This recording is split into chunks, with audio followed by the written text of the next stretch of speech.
Saludo a todas las personas que nos ven y nos escuchan en YouTube por el canal del Colegio de Bioética y Terapia del Estado de Jalisco, AC, y por las televisoras que nos transmiten. Mi nombre es Mari Méndez, soy bioeticista y estaré en este espacio con ustedes compartiendo información relevante, oportuna y veraz con un enfoque bioético para que desde la comodidad de donde usted se encuentre podamos conversar sobre temas de interés para toda nuestra audiencia. ¿Qué tal, maestra Mari? Agradecemos la oportunidad de este espacio y esperamos que las personas que nos ven y nos escuchan puedan participar activamente en este programa desde nuestra página de Facebook, Temas de Bioética, y también que nos sigan y se suscriban por nuestro canal de YouTube del Colegio de Bioética y Terapias del Estado de Jalisco. Hace ya año y medio que inició esta pandemia del COVID-19, SARS-CoV-19, ¿no? En este momento, pues ignorábamos muchísimas cosas, entre ello el alcance de la situación en materia de salud, en materia económico y en materia social. A lo largo de nuestras emisiones, pues hemos hablado de diferentes aspectos muy importantes de la pandemia. ¿No es así, Gloria? Así es, María, hemos tenido testimonios de médicos sobrevivientes. Algunos otros especialistas nos han explicado los cambios en los comportamientos sociales. En este momento estamos a punto de reiniciar las actividades académicas de manera presencial en nuestro país, así que es de suma importancia que conozcamos los riesgos para los pacientes pediátricos a los que se arriesgan al estar expuestos al contagio del COVID-19. Así es, Gloria. Y en esta emisión nos acompaña precisamente para hablar de este tema tan importante como es el COVID-19 en los niños. Está con nosotros la neumóloga pediatra Michelle Martínez. Ella es egresada de la Universidad de Sonora de la licenciatura en medicina y egresada del Centro Médico Nacional de Occidente en la especialidad de pediatría por parte de la Universidad de Guadalajara. Cuenta además con una subespecialidad en neumología pediátrica, la cual está avalada por la UNAM. Durante su subespecialidad realizó una estancia formativa en el Hospital del Valle de Hebrón, en la unidad de neumología pediátrica y fibrosis quística en Barcelona, España. Doctora Michelle, bienvenida a una emisión más de Temas de Bioética.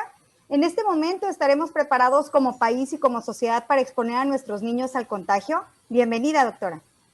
Hola. Primero que nada, muchísimas gracias por la invitación. Para mí es un honor estar aquí platicando un poquito del COVID y la situación actual. Entonces, ahorita tenemos que entender que el COVID-19, bueno, es una enfermedad que nos ha pegado a nivel mundial, con un gran número de personas fallecidas y con un gran número de casos. Entonces, primero que nada, pues mis condolencias a las personas que han perdido algún familiar en esta pandemia porque ha sido muy duro para todos. Entonces, dicho lo anterior, tenemos que abocar al tema en pediatría, que afortunadamente tenemos que considerar que en los niños el COVID-19 no ha sido tan catastrófico como en los adultos. Los casos en pacientes pediátricos no han sido tan numerosos y han sido también menos graves. Sin embargo, esto no quiere decir que sea menos importante. Todavía para el día de ayer, la CIPINA, que es la que nos da las estadísticas de la salud de los niños, mencionaba que se habían presentado a lo largo de toda la pandemia 640 defunciones para el 27 de agosto. Entonces, toda muerte es una tragedia, entonces tampoco es algo que desestimar. El Instituto Nacional de Pediatría menciona que México guarda una mortalidad infantil por COVID-19 de un 5%. Esto difiere un poquito con las cifras que se reportan, por ejemplo, en el Reino Unido, donde la cifra cae a un 0.5%. Entonces, la situación a nivel nacional en los niños, pues tampoco es que sea un problema a desestimar. Entonces, ahorita el momento epidemiológico, nos encontramos en una ola creciente, inmiscuidos en esta tercera ola, en donde estamos cursando cifras históricas de nuevos casos. Solamente la semana pasada a nivel nacional nos reportaban cerca de 29,000 nuevos casos. Entonces, rompiendo el récord histórico de toda la pandemia. Entonces, epidemiológicamente no pareciera ser el momento ideal para volver a clases. Definitivamente los niños tienen que hacerlo, pero quizá ahorita no sea el momento. Doctora, digamos que acerca de la vacunación sabemos todavía poco, ¿no? Y dentro del rubro, pues, de los niños, todavía hay menos información. ¿Qué sabemos hasta el momento de la vacunación en los niños? En Estados Unidos, que es donde va un poquito más avanzado este tema, tiene ya varios meses aprobada la vacuna Pfizer en calidad de emergencia para mayores de 12 años, donde ha demostrado que es segura y es eficaz para reducir tanto los casos graves como los casos de leves a moderados. Entonces, en Estados Unidos, pues tenemos un poquito más de evidencia en esto.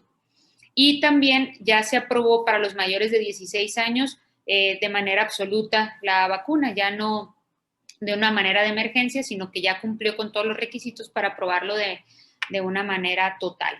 En México, incluso, la COFEPRIS, que es nuestra máxima autoridad en salud, en salud, nos dice que ya está aprobada también la vacuna Pfizer en mayores de 12 años. No hemos podido empezar a vacunar a los niños más por un tema de estrategia y por un tema de falta de acceso a la vacuna. Pero en México ya la tenemos aprobada. Es segura y es eficaz. ¿Cuáles son las secuelas del coronavirus en este tipo de pacientes, doctora? ¿Cómo es que pueden quedar nuestros chiquitines? Definitivamente va a depender de la severidad del caso. La gran mayoría de los niños, como platicábamos, pues cursan con cuadros leves, algunos incluso asintomáticos y otros solamente tendrán fiebre un par de días.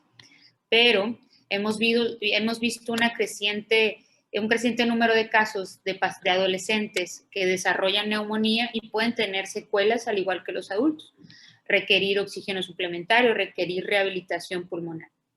Y en los niños pasa algo un poquito diferente que se ha reportado con el tema del COVID, que es el síndrome multisistémico inflamatorio pediátrico. Esto puede estar asociado a casos incluso leves, en donde tenemos que al cabo de 2, 3, 6 semanas después puede haber síntomas de fiebre persistente, ataque al estado general, un rash cutáneo, conjuntivitis, y este síndrome sí puede incluso llegar a amenazar la vida, con secuelas importantes tanto cardíacas como a nivel sistémico. Doctora, me llama la atención que precisamente hace mención acerca de que la vacuna está, digamos, avalada para mayores de 12 años, ¿no? Incluso 16. Pero, ¿qué podríamos decir respecto a los niños más pequeños, por ejemplo, que son los que ahora regresan a las aulas entre 6 y 12 años? Exacto. Bueno, primero que nada, lo principal es que los padres tienen que asegurarse que las escuelas a las que acuden sus hijos cumplan con criterios, con protocolos adecuados. La CDC nos establece criterios y protocolos que se han sido probados que disminuyen y son verdaderamente eficientes. Más allá de mal tomar la temperatura o usar tapetes, que sabemos que eso no van a tener una verdadera injerencia en la transmisión del virus. El virus se transmite mediante gotas, mediante la respiración, entonces tenemos que utilizar cubrebocas adecuados, tenemos que dar una adecuada ventilación a las aulas, tiene que haber grupos reducidos y horarios reducidos. Si la escuela a la que va mi hijo no cumple con estos protocolos, puede ser muy inseguro acudir a él. Entonces, esa es una medida muy importante. La otra, una gran conciencia social. Tenemos que disminuir nuestra movilidad para poder disminuir el número de casos y el número de circulación del virus para que sea más seguro para estos niños ir a la escuela. Al igual que la vacunación en todos los mayores de 18 años, que esa ya está disponible en el país. Entonces es un acto de responsabilidad vacunarnos todos y cumplir con estas medidas para que sea para todos más seguro. El estado de nuestras escuelas es verdaderamente deplorable, sobre todo hablando de las escuelas de nivel público, porque pues tenían 18 meses abandonadas, en algunos casos están saqueadas, en algunos casos ni siquiera existe el agua potable para que ellos puedan tener el lavado de manos que se requiere durante esta pandemia. Pues vamos a confiar en nuestras autoridades, vamos a confiar en lo que ellos consideran que es lo mejor para nuestros pequeños, pero también de nuestra parte ¿cuáles podrían ser las formas en las que podríamos detectar si nuestro hijo tiene indicios de que presenta COVID-19, doctora?